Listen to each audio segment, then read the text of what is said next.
Hello class, today we're going to learn about online job applications.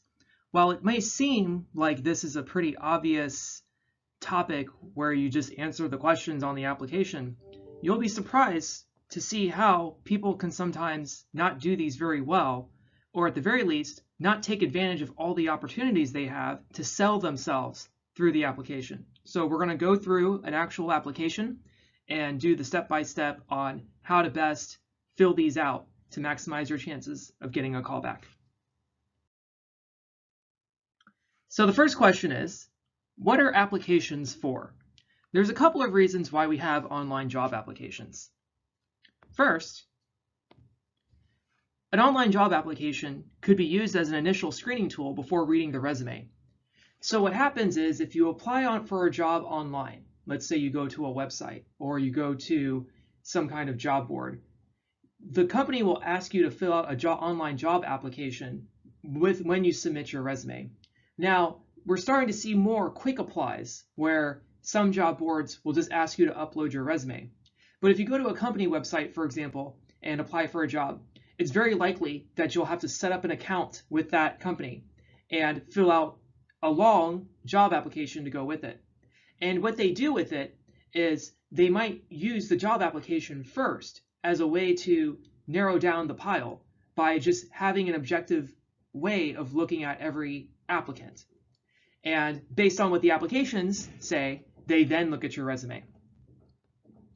But secondly, the application puts all candidates on an equal playing field, because what might happen is if the company uses a specific software with the online job application, the software can make a technically an equal looking resume that makes all the candidates have the same format, and then it's easier to compare candidates.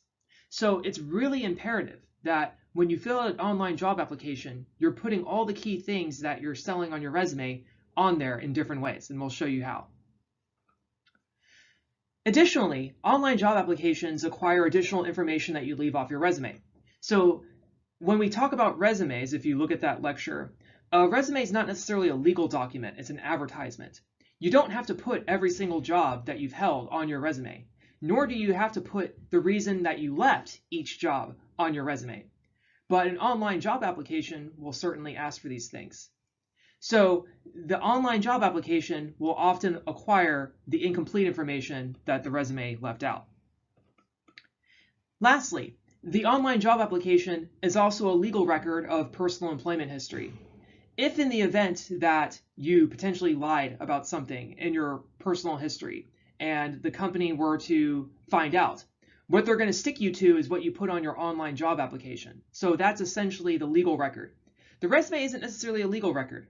So it's whatever you put on the application, and that's why when you submit an application, you always have to sign saying that everything you have submitted is true and to the best of your knowledge and so forth. Because the online job application is the actual legal record of your personal employment history, or at least the legal contract that says I'm being hired under these particular pretenses of qualifications that I claim to have. And also, oh, forgot about this, they're used for personnel files too. So when you apply for a job and if you were to get hired, the HR department will hold on to your application and it just goes into your personnel file. When things come into play for perhaps promotions or pay raises and such, they'll have your online application on file, and that's just goes in your permanent record with them. Now, what we're going to do is we're going to look at an actual online job application, and these are screenshots from a particular site, the North Kansas City School District. I used to use this when I taught workshops at Kansas City. And what's great about this application is that it pretty much has everything that a job application, or almost everything, that a typical job application could have. Now, the North Kansas City Schools is actually a little bit more selective, so there's going to be more that they're going to ask you for. But at the very least, you'll see the wide range of possibilities that an online job application will look like. So let's get to this. The first thing that you should notice is that it's going to ask you to make a username and password. So you can see here the login right here, and we don't have a login yet, so we need to get that settled. Now, this is pretty simple. You, of course, put your name, your middle initial, last name, all those things. And I think the key thing here is when you start getting on the job market, there's going to be a lot of these that you're going to have. There's going to be a lot of accounts that you're going to have to manage. What I recommend is, number one, make sure you have a professional email address, an email address that if an employer sees it, it's not anything that's going to turn them off, cute girl 14, something like that. We want to make sure you have a very professional email address. So pick something that's just your first, your last name, maybe first initial. If you have a common name, add some numbers at the end at Gmail or Outlook.com. The other thing I would recommend, just to help save you time, because you might have to go back to your applications. You might have 10 accounts open when you're on the job market with different school or different sites. I would just pick a universal password, okay, for all of your online job applications. The universal password can be something that, of course, has lowercase letters and numbers and maybe a special character. And what I would do is I would keep a notebook of all of your logins and passwords for each online application. Now, I understand, like, when you do universal passwords, there's always like a security risk, but I just highly doubt anyone's going to like impersonate you and go online and start applying for jobs that you didn't apply for. I just don't think it's going to happen. So just make a special password for all your online job applications that meets the typical password requirements. And I think you'll save yourself a lot of time so you don't have to remember all of these things. So professional email, come up with a universal password, save yourself that time and management, but of course, write everything down. And by the way, when you start applying for jobs, make sure you hold on to the job posting. That becomes very important when you get to the interviewing step. Now, with your job log, here's what I recommend that you put. So when I say write down things that you do in your job search. So of course you want to have the name of the company, and that's just so you know who you apply to, when you applied. This is good because then in your job log, you can know when to start following up. If you want to do the 2-week rule, I'll follow up. I'll do a call in at about 2 weeks. Great, you know the date that you applied. You want to make sure you have the position that you applied for, because it might be the case that there might be a company that has 2 or 3 different positions that you're interested in, okay? And you want to make sure you list each position that you applied for.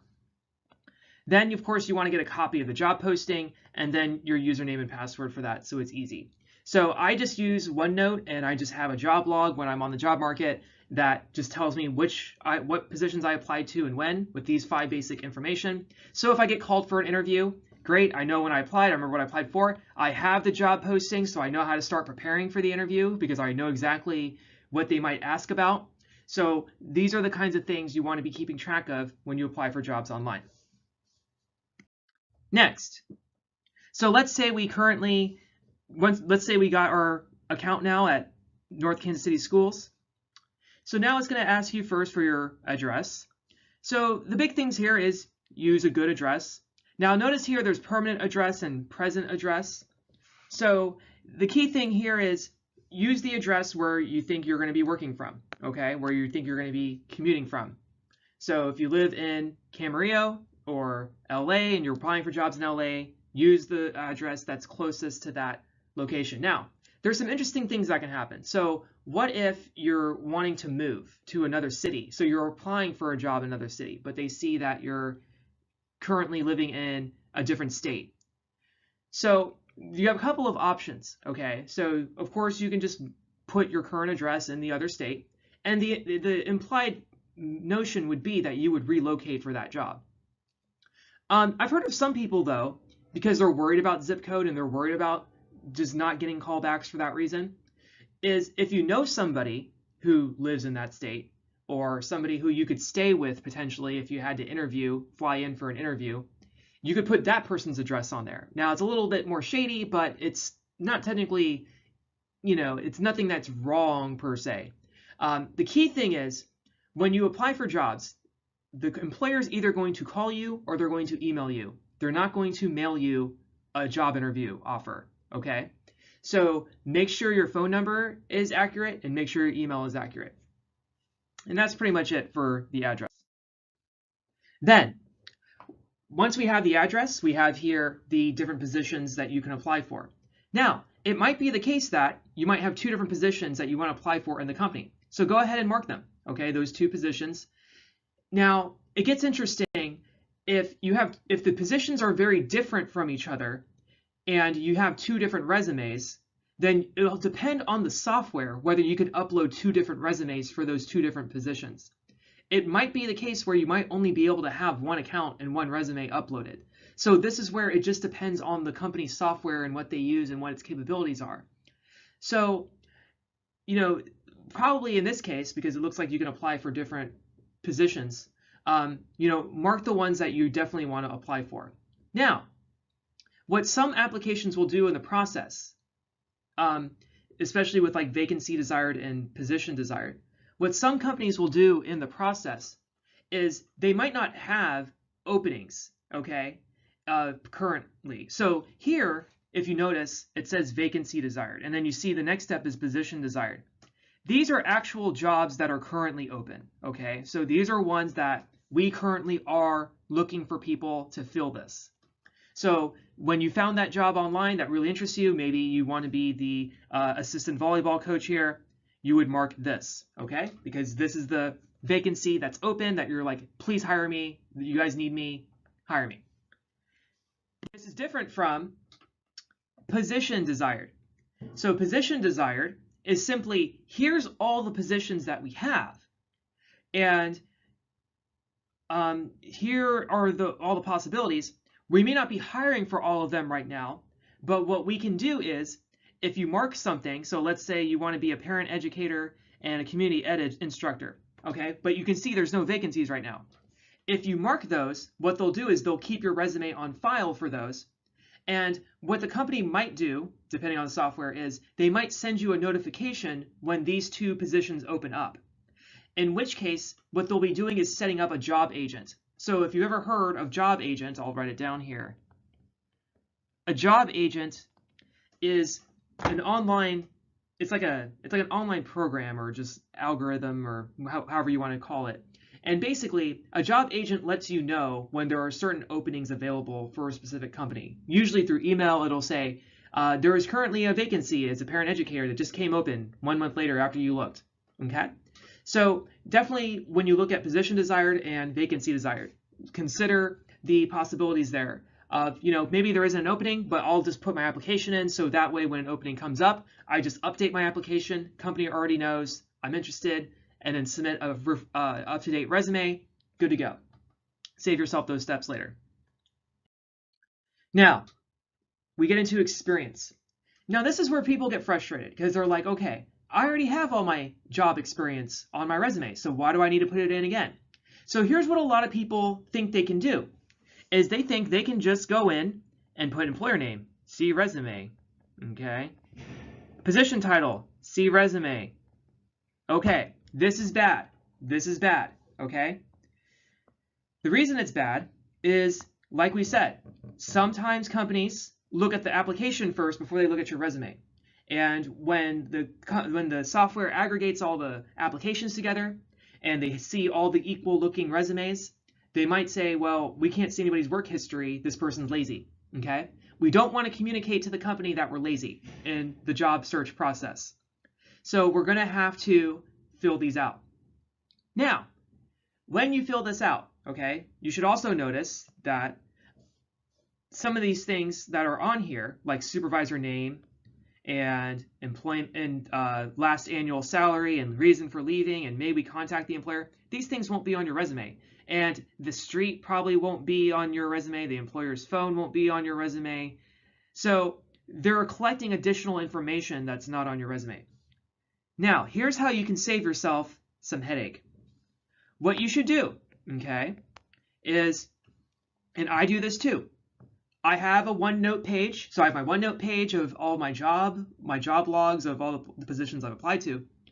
I also have a OneNote page of all of this already filled out that I just simply copy and paste, okay?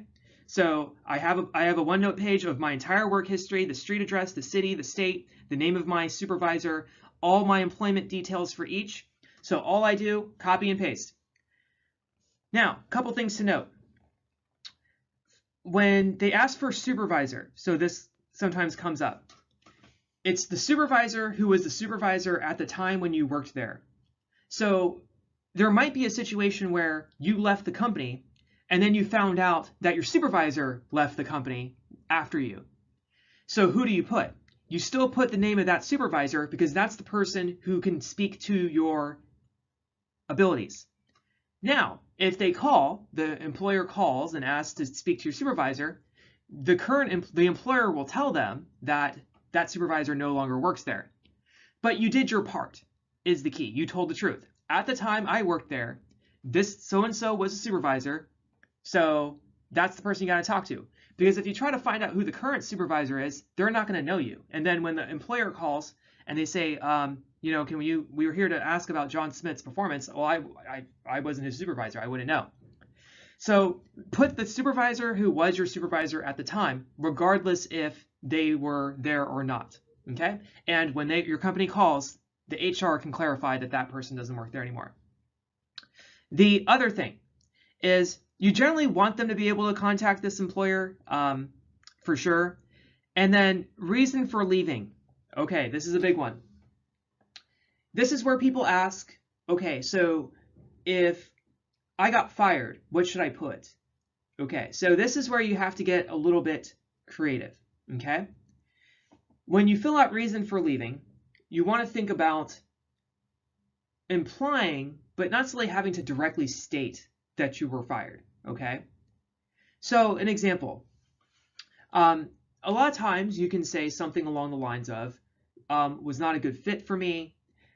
You could say something, it depends on the situation, okay, as to why you were terminated, okay?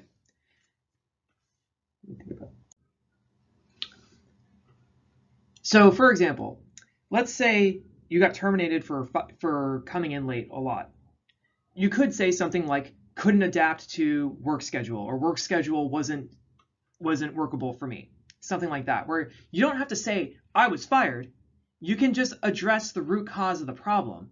Maybe it was a cultural fit. Maybe you got terminated because, you know, you left the lights on the night before. Okay, so, you know, come up with a reason where you can talk about the root cause of that. So you left the lights on last night. Why was that? Oh, was it because it was a late shift? Maybe the reason for leaving then wasn't able to adapt to the late shifts, something like that.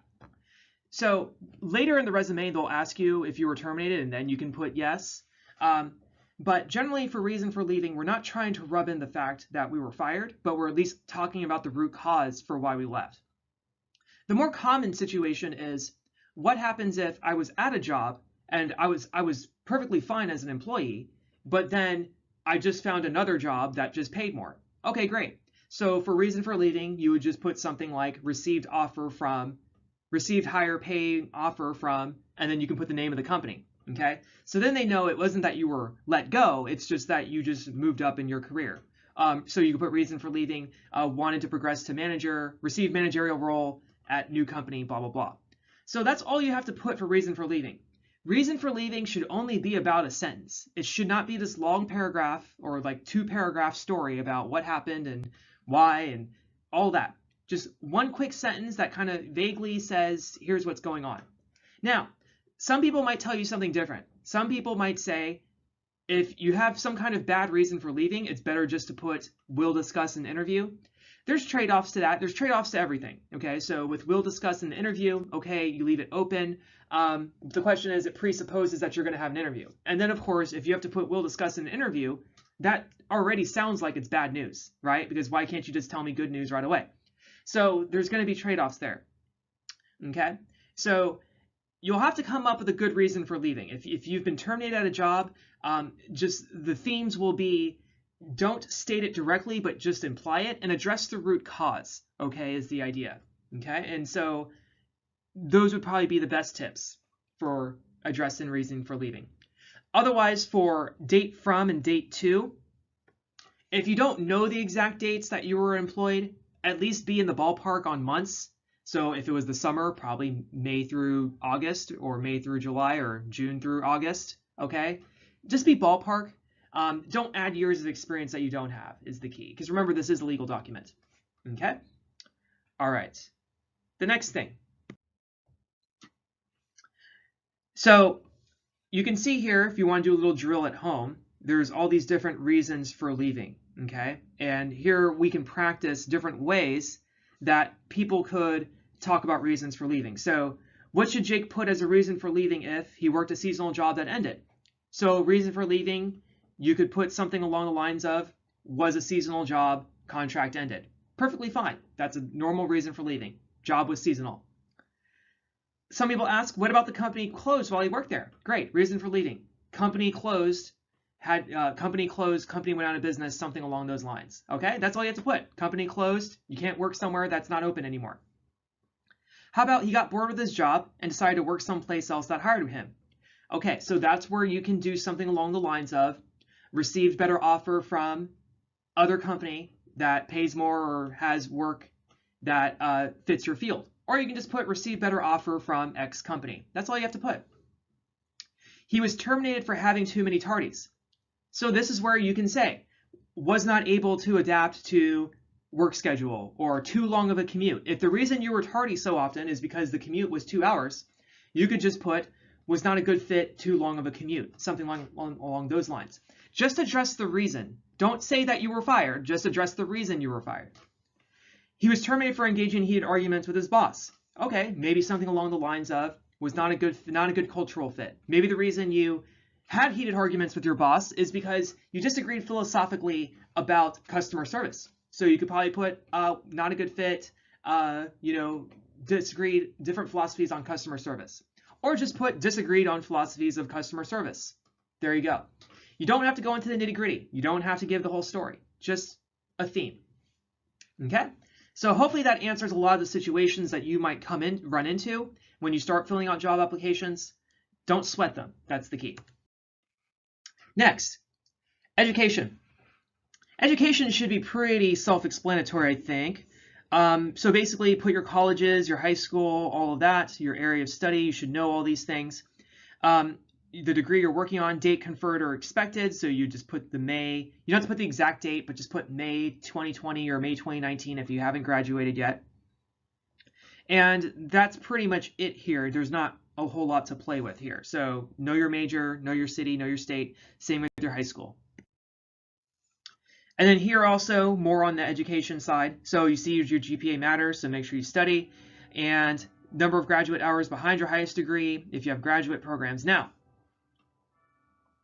with your honors and awards and distinctions, okay, what you'll want to do here is any kind of awards and distinctions you have, copy and paste those in. Okay, so I already have a list of academic distinctions, all the Dean's List appearances, any scholarships that you've won that were due to your academic fit, and anything else that you think would be useful to you for the academic awards as far as your education goes, towards showing how much you put into your education, put that in here, okay?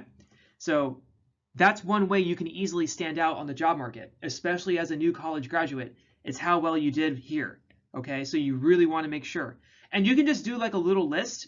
So you can put like a dash, so it could look something like this. You could put like dash Dean's List, and then just put the years, 2010 to 2014, something like that. Then you can put, magna cum laude, something like that. And then put the year you got in magna cum laude with the year you graduated, obviously, so 2014, and so forth. It doesn't have to be long paragraphs and all that stuff. Just little lists, okay, is all you need. Is all you need. And like I said, if you copy and paste from your job application log, okay, this should only take like 2 seconds to just copy and paste that part in. All right, and then this is asking about specific certifications. Some places will ask you this, so this is where you just have to know your certifications. Do you have any? And then have the proper information for that. Your CPR stuff, if you're applying for EMT, all of those things, okay? Then, here they're asking for extracurricular stuff, so these are opportunities to volunteer. So here's a good place to ask about hours. So let's say you're applying for an hourly position. They might ask about your availability and what days are you available. I always say sell yourself as being more flexible than less, because generally they're looking to fill hours, okay? But at the same time, like, you want it to be realistic too. So if you're not really open, don't put open, okay? But definitely there's a difference between hours you can't work and hours you don't want to work, okay? And you have to be able to decide how much you want a job, and then how much are you willing to work hours that you don't want to work, okay? So how much do you want to be there? The more you want to be there, the more you have to be willing to be available, okay? But there's understandably, you have class, you have all these things going on in your life that you just can't. So that's fine. But really, you have to find that balance between what's realistic and then how bad you want the job and how willing you are to adjust your schedule to work at that job. Okay, now here's why I like this application, is because this also includes a bit of a placement test, okay? So more and more now, applications are starting to ask for personality tests and asking you to take them. So people ask, so when I take this personality test, what is the right answer? So for number 1, it says, talk to the assistant principal, praising your good ideas, share your concerns that summer directives may have overruled yours. Extremely likely, what do I put? So here's the deal. There isn't necessarily a right or wrong answer to these questions, okay? How these personality tests work, and I know this because I know I had a client who actually worked for a company that made these types of tests. The company has a specific personality profile that they're looking for a particular position when they employ these types of tests, okay? And there are different personality profiles. None of them are inherently bad, and none of them are inherently good. They just are profiles, okay? So it may be the case that this school is looking for somebody who's more perhaps outspoken, so maybe they want somebody who's very extremely likely, and they want somebody to, just be very, I want to tell people what I think all the time, Or it could be the company really wants somebody who is not so outspoken. Maybe they already have 5 people who are very outspoken. And what they want is somebody who's just chill, right? They want somebody who can just do what they're told and not say so much. So maybe they actually want this. So how do you know which one they want? You have no way of knowing, okay? I mean, you can try to research the company as much as you can. Maybe you'll do some informational interviews and learn about the culture of the office or the place you're going to. But even then, you still won't probably know the answer to these, the correct answer. So the best policy with this is just be honest, okay? Do what you think you would be most likely to do, okay? And this is where you have to be accepting of the fact that sometimes you're just not a good fit for something. Not because you're not qualified. It's just that there's more to a job than just being qualified on paper. You have to be a good cultural and interpersonal fit. You have to fit the personality. You have to have the personality to fit into the culture, and not everyone has the right personality for what a company wants at that particular time, okay? So don't hate these, embrace them, just do your best. And yeah, there's no, I don't have a specific formula or specific thing to tell you that says, always pick this answer and always pick that answer. Sometimes it's common sense. If you're applying for a customer service job, then yeah, it probably makes sense when sentences are I love people, to probably put, yeah, very likely, extremely likely, I love people. I strongly agree because it's a customer service job. But in these more complicated positions that you're going to be applying for, it's not always going to be clear, okay? It's not always going to be clear, and that's okay. That's okay. And then here you have these essay type questions. Now, if you find yourself in a position where the jobs that you're applying for kind of always have similar questions, you can easily copy and paste these in too. So once you go on Word or once you start building your application book that you copy and paste from, you can easily copy and paste into these if you think there's common questions you're being asked. But really what you should do, so let's say this is the first time you've seen this question, what personal characteristics define an excellent administrator? Here's what I would do. I would not type it in this box, because in this box it's going to be an ASCII format, and it's going to be hard to spot grammar errors and typos and all those things. I would do it on Word or on Grammarly or some software where you can see it clearly. There's grammar check and there's spell check. And then when it's done, copy and paste into here. So that way all the spell checking and all that's done. Because if you type it into here, you're not going to have any of that. And if somebody reads it, you don't want to sound like you're teaching at a school and you don't even know how to write. Okay? All right, then proficiency. So this is an interesting question, especially where, I'm teaching California students right now, so a lot of them are bilingual, okay? So you'll have to rate your level of bilinguality, I think is the word. So, if you took a Spanish class, maybe you can do, took 2 hours of Spanish, something like that. Maybe you can put polite. Do what you're comfortable with. But you see they give you definitions here, okay? So follow the definitions. Being bilingual helps. Being bilingual helps. Learn another language. Okay, professional references. So nowadays, you tend to put your references on the application. You don't attach them to the resume. That's just one of those things that's just kind of phased out. So this is where you'll put all of your people who you have as references. Now, hopefully by now you have references, and there's generally 2 types of references: personal references and professional references. In this case, they're asking for professional references. So what's the difference? A professional reference is somebody who knows you in a professional capacity. They can speak to your work ethic because you have some kind of professional relationship with them. A boss, a supervisor, a coworker, or a customer are generally your 3 best professional references, okay? So a boss, a coworker, or a customer, because they all know you in a professional capacity. A personal reference is somebody who knows you personally. Generally, a personal reference should be either somebody who you do some kind of service with, like some kind of community service with, who you kind of know personally. A friend can be okay. Somebody who you go to church with, who just kind of knows you at the personal level.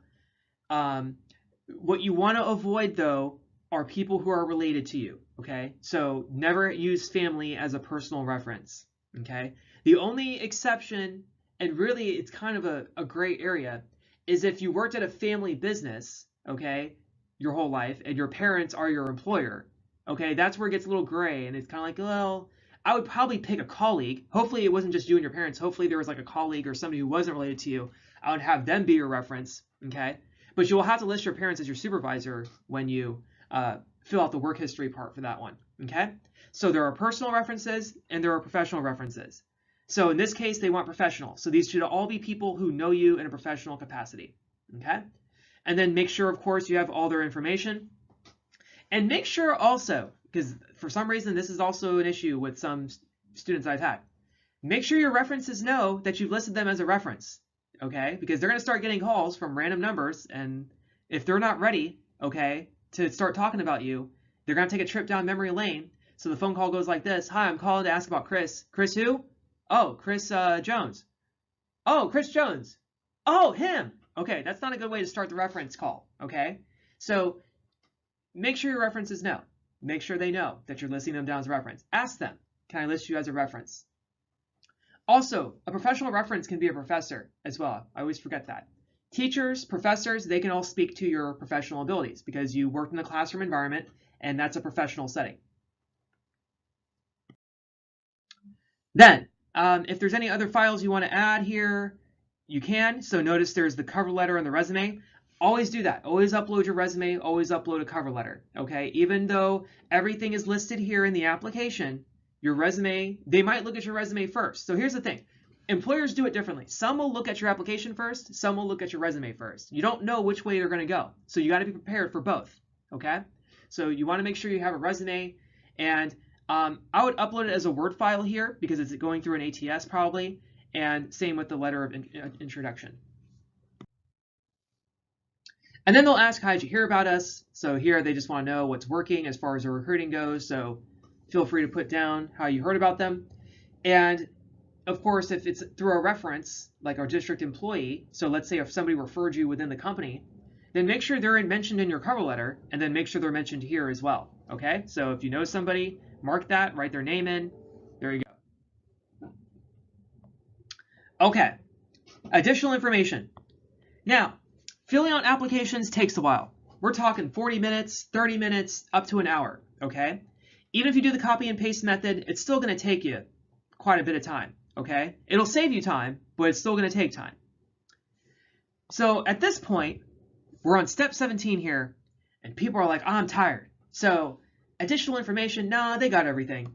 Nope, we're not done. Not done. What you want to put here is your summary from your resume. So when we start talking about resumes, or if you have already seen the lecture on resumes, your summary section should go here, okay? Your summary of qualifications, okay? Because you never know. They might look through the application first and they'll see that nice summary section. That'll pique their interest. Then they look at your resume.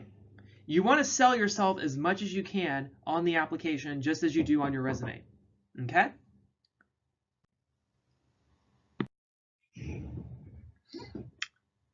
All right, then you have professional status. Have you obtained tenure at a school district? This is where you would talk about things that might have occurred in your career, okay? Have you ever failed or to be rehired, asked to resign a position? And so this is where, once again, you'll have to kind of just be brief. Don't give the whole story. Don't try to write a 3-paragraph essay about what happened between you and and what this person said and have dialogue and plot development and all that. Just, just enough to imply what happened, okay? And then you can explain more in the interview. And I'm sure they'll ask you. If something bad happened, they'll ask you about it. Then be ready in the interview. But right now, we're just trying to get to the interview. That's the critical part, okay? And then here, they're asking you, do you have any relatives who work here? This is important to be honest, so this is why this is a legal document. Some companies have anti-nepotism policies. So nepotism is the favoring of family members, okay? So some companies don't want people getting positions because so-and-so is their cousin or so-and-so is their dad. So they have to know if you're related to people because that can influence whether they hire you or what department they put you in, okay? So make sure you have all that clear and honest, okay? Eligibility to work. So this is where you'll probably be asked something about your legal status, your immigration status, if you've immigrated here, and all of that. So you got to be honest on these things because, once again, this is a legal document. You can be let go if you lie on any of these things. Okay. So here you have you found guilty of a crime and or anything like that? If you do have a criminal background, there are ways to answer these as well. I kind of gave you the formula, like sort of a quick overview. Maybe I'll make I should make a video lecture just for people with criminal backgrounds, because there's a lot of things you need to know that can help you do better on the job market if you're having trouble. So I don't have time to do it today because I don't want to make this run too long on my poor students. But yes, there are ways to deal with this. Okay, if you have a criminal record, you can still get hired. You can still find great work. You just have to know how to navigate the system here. Okay, and I can show you how in another lecture. And then here they have just things about we're an equal opportunity employer and all that. So just acknowledge those kinds of things. Not really much to add here, except on the next page, the EEO stuff. Now, companies do ask for this information. Why? Because they have to know that when they're recruiting, at least, when they're putting out job applications, they're at least getting people from diverse backgrounds, okay? Now, it says that the information is kept separate from your application so that it remains confidential. So disclosing or not disclosing your race or background does not necessarily mean you will or won't get the job, okay? Because it's supposedly kept separate from the application and everything else. And I'm sure they do a good job of making sure of that, okay? But companies have to know that at the very least, people from different backgrounds are applying, okay, just to be EEO compliant, and that, they're doing what they can to make sure that things are equal on that level, okay? So don't feel like you have to fill this out if you don't want to, if you feel like it's just uncomfortable or whatever. It can't be held against you for not filling it out, and it's not necessarily in your favor if you do fill it out, okay? So just keep that in mind. Then, before you hit submit, review your application. Make sure that everything is filled out. So this is where I would take maybe a 5-minute break, walk away from it for a few minutes, make sure that, clear your mind, because these things take a while to fill out and they're tedious, and to do 2 or 3, if you fill out 2 or 3 of these in a day, you had a pretty good day, I think. Probably like 3 to 5, I would say. If you had 3 to 5 in a day, that's a pretty long day, okay? And just put it to bed, come back to it. If everything looks good, everything sounds good, your resume uploaded well, hit submit. Now, one thing I also forgot to mention, when you do work history, okay? So when you go back up here, make sure you copy and paste when you get back to experience. Make sure you copy and paste your descriptions and accomplishments from your resume into your duties and responsibilities. I forgot to mention that. So make sure you add that in there, okay? And that'll help you for sure. Otherwise, once you hit submit, you've applied for the job. And you are free to follow up if you think that's a good idea. The thing is, it's hard to find HR numbers nowadays. They tend to keep them hidden. So when we get into networking and social networking and all of that, you'll learn more about how to build a relationship with a recruiter or to learn more about the company and just learn how to keep track of what's going on in the company and hiring so that you can have the best chance of getting hired. So this is an important step. It's a step that people sometimes overlook. Sometimes people don't take it seriously enough and just put "see resume." Don't do that. This is a very strategic document. Just like your resume, just like your cover letter, the application can sell you or break you.